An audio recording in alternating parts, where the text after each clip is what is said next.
Դեռևս 2 տարի առաջ, երբ հրապարակվեցին ձայնագրություններն առ այն, որ Վազգեն Գալստանյանը իր ընկերների հետ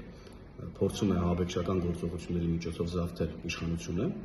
այդ ժամանակ ես ազգային ժողովում հայտարարություն արեցի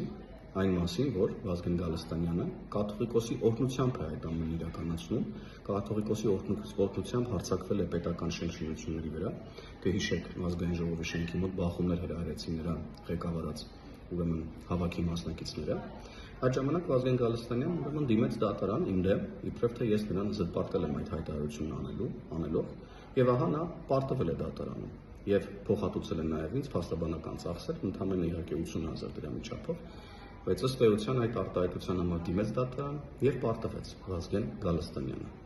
Եվ հետաքրքիրը գիտեք որն է, որքան մարդիկ, որոնք պաշտպանում են կուսակրոնության ուխտը խախտած, ագենտուրայի մեջ ներգրաված, քաղաքականությամբ զբաղվող եկեղեցականներին, ասելով, թե նրանց նկատմամբ գիտեք ինչ չպետք է քրեական գործեր հարուցվեն, որ նրանք եկեղեցական են, հայ առաքելական Սուրբ եկեղեցու ներկայացուցիչներ են, եւ օրենքը ասել է, թե պետք է տարբերակի նրանց այլ քաղաքացիներից։